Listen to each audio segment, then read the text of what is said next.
Back in 2009, my kids finally had a good rhythm with ABA therapy. We had 2 good teams. They were both in school with one-on-one shadows, and I finally could breathe for a moment. And my dad called me, and he was asking me if I would consider starting a program to help other families who had kids like Liam and Bridget. And I hung up the phone, and all I wanted to do was just run, because the thought of making autism my work brought me to tears, and not happy tears. I was exhausted on such a cellular level and living autism 24/7 that I couldn't even wrap my brain around it. The more I thought about it, the more I realized that all the pieces were already in place before my dad even made that phone call. I had worked with Rachel Cushing before. She was one of the very first tutors that ever worked ABA therapy with my children, and I knew early on that we were going to work together later in some capacity, and I didn't really quite know what. Before I left for graduate school, Caroline told me, go ahead, go out, you get your letters, get your degrees, get your certifications, but one day I'm going to call you and we're going to do something together. So I got the call from Caroline stating that her father was convinced that she and I needed to start a nonprofit for kids with autism, and we had this wonderful priest at our church who was also supporting the idea, and she said, when are you going to be here? So even though I secretly prayed that God would keep me in Boston, there's not a single day in the past decade that I've looked back or thought that I should be anywhere else but here in Western North Carolina. So we opened in March of 2010 in the old hair salon building on the church campus. And we just thought we were going to open a preschool program, doing ABA therapy, helping a few kids. And it was like opening the floodgates. We just couldn't believe the amount of families that were coming for help. We had 2 children that we started with, 2 technicians and me. And we created this model from the ground up.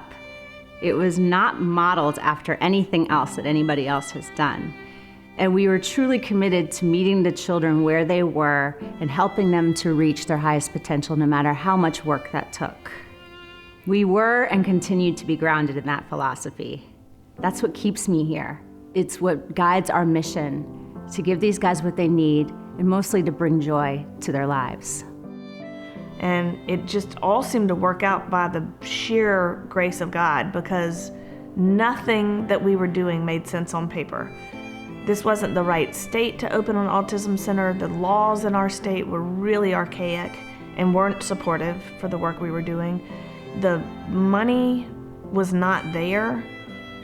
It just didn't make sense. But we knew we had to do it. We had to just keep going. So we started with nothing and created this incredible individualized curriculum. And 10 years later, I can say we are still adding to that curriculum.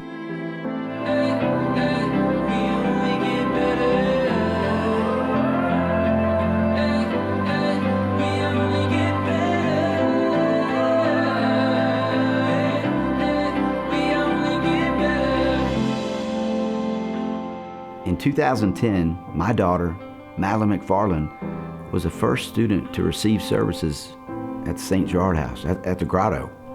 The sense of being alone, desperate, turned into belonging and a sense of community.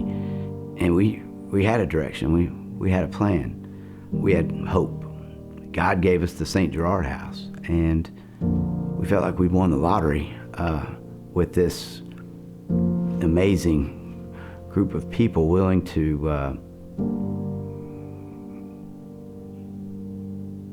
help our family.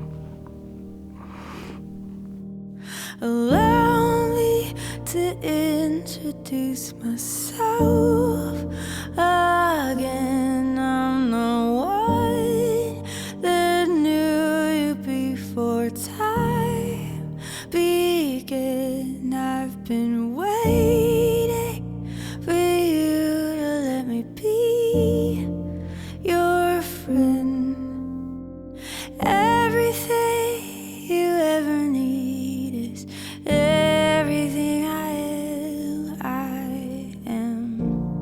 Before we came to St. Gerard House, he really didn't fit in anywhere. Nobody knew how to handle his behaviors. We were constantly getting called out of work.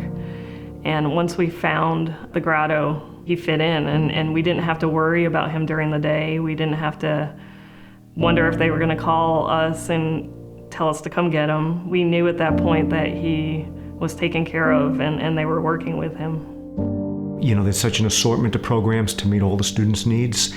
And the best part of those are the people. Everybody's been absolutely wonderful. And it's just good to have that feeling of confidence in the staff and being able to drop him off at whatever program he is and walk away and not worry one bit. St. Gerard House gave us the peace of mind to know that not only was he going to be able to learn, we were also going to be able to be comfortable with where he was and know that he was going to be accepted no matter what. Yeah, St. Gerard House really helped Austin, but it also helped our family.